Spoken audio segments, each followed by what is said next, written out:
forgetful, but you always remind me. You're the only one who brings me peace. You're the only one who brings me peace. I'm so forgetful, but you always remind me.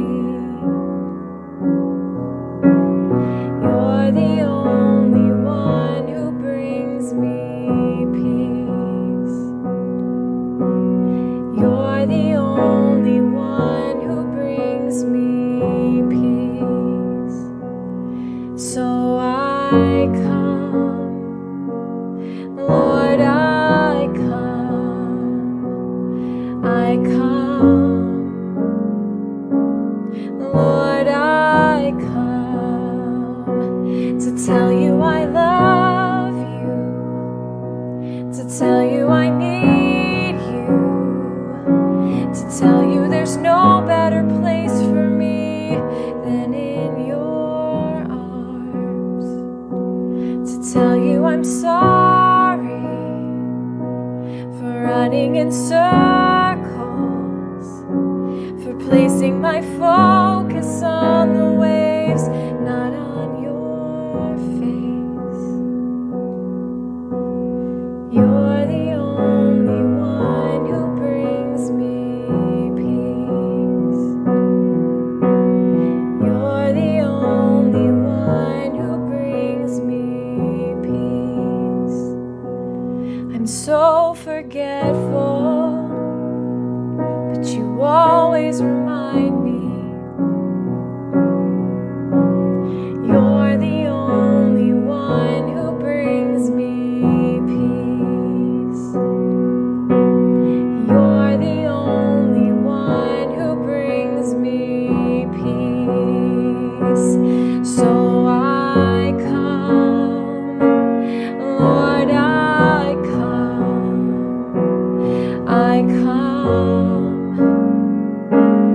Lord, I come to tell you I love you, to tell you I need you, to tell you there's no better place for me than in your arms, to tell you I'm sorry for running in circles,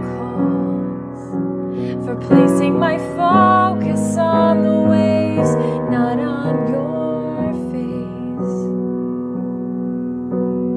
You're the only one who brings me peace.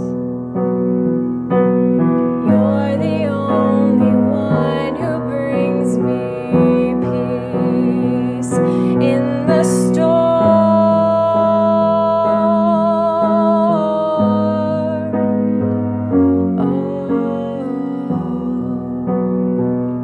In the storm,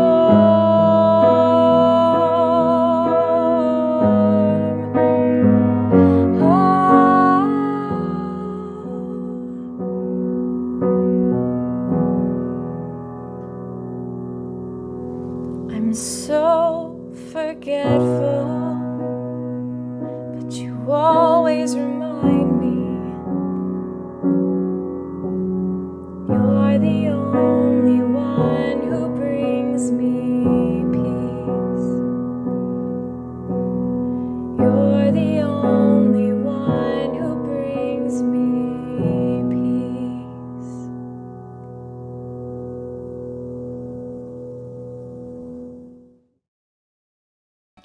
Hey, Rooted Men, good morning and happy Monday morning. Looks like the sun is shining today, a little bit warmer this week. Good to have you guys all on board. Back at the office, obviously, and I want to make sure that everything is set up right and that you can hear me and see me. So somebody give me a thumbs up telling me that we're good to go on this Monday morning here in the office. And I'm trying to see who's all on board. We got quite a few guys on board. Let's see. Tom Donnelly's on board saying good morning, Rooted Men. Ken Gooch, good morning, fellow brothers in arms. Bert Reggiani, good morning, gentlemen. Brian Vlaming, good morning, men. Ed Pila is right there. Good morning. It looks like Ed is giving us a clap, saying that we're good to go. And so I see some of you guys aren't connected via Rooted Men, but one of the other Facebook pages, because I don't see you on there. Okay, no problem. Good. I'm glad you're all on board. We are looking at Proverbs chapter 3, verses 11 and 12. But I want to reiterate what I talked about last week.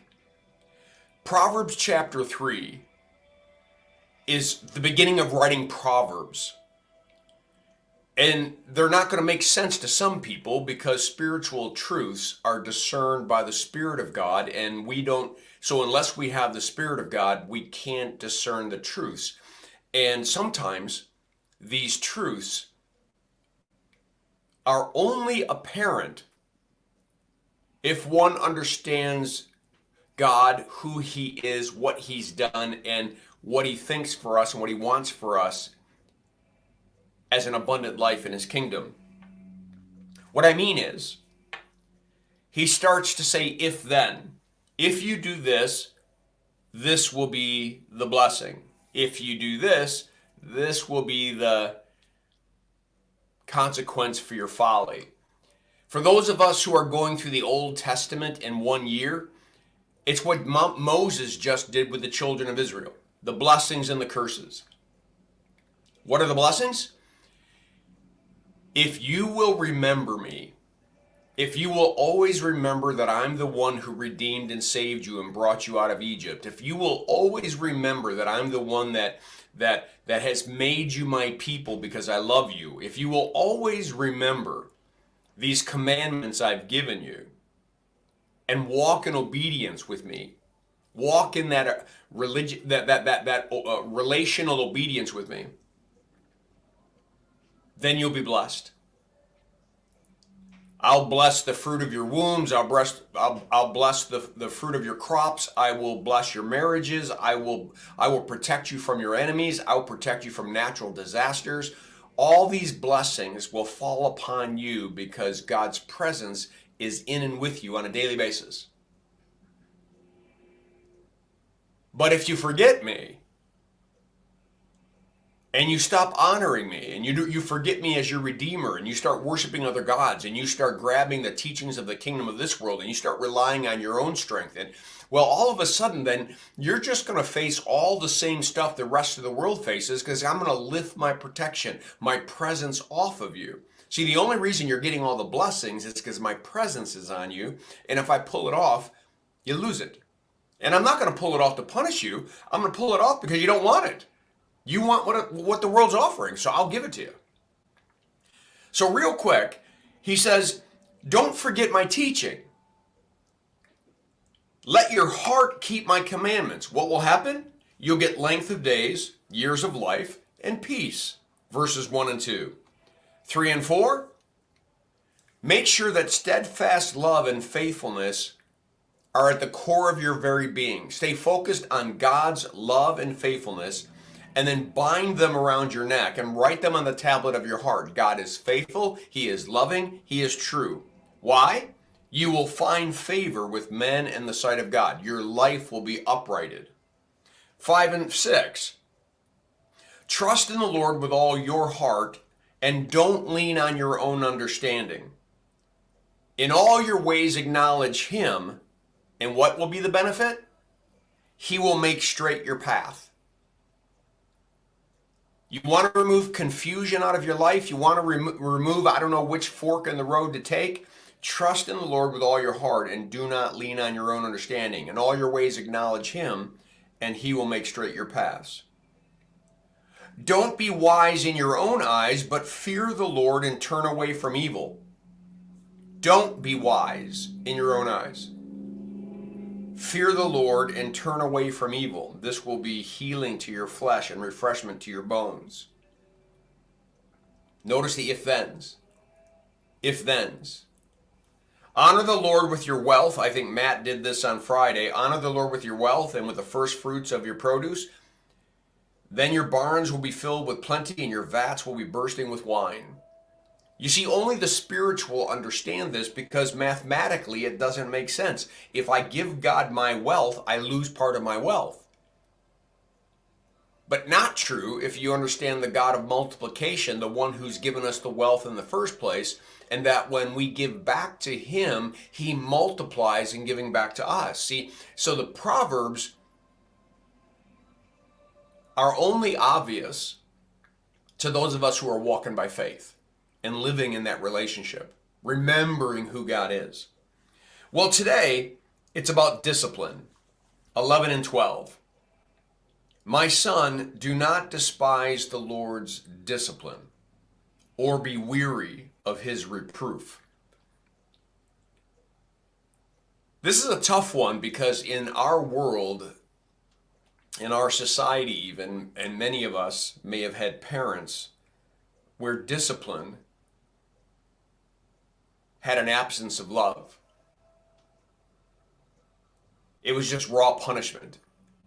It was just raw anger. And so then we project that on God. When he disciplines us, we think he's angry with us, that he's punishing us. Listen to what this proverb says. And guys, on a Monday morning, grab this, drink deeply of it, and hold on to it. My son, do not despise the Lord's discipline or be weary of his reproof. Come to me, all who are weary and heavy laden, and I'll give you rest. Take my yoke upon you and learn from me, for I'm gentle and humble in heart, and you shall find rest for your souls. For my yoke is easy and my load is light. Don't despise the Lord's discipline or be weary of his reproof. Why? Listen. Because the Lord reproves him whom he loves, as a father the son in whom he delights. He's not disciplining us to punish us. He's disciplining us to refine us. To refine us, to make us more like him. To make us more like men who are living in his image.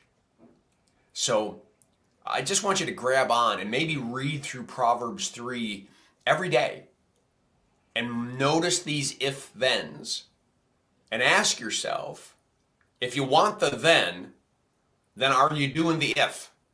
If you want the then, are you doing the if? And I'm going to be asking the same question because I sure want the thens. So we got to lock ourselves in. This is why we are firmly rooted ministries. We firmly root ourselves in God's love and his eternal truth. All right, well, let me see if anybody else jumped on board. I know there's a number of people out there, but it looks like I don't see any new people that signed in. So, all right, everyone, blessings on your day. Make it a firmly rooted day, and may someone see Jesus in us today. Peace.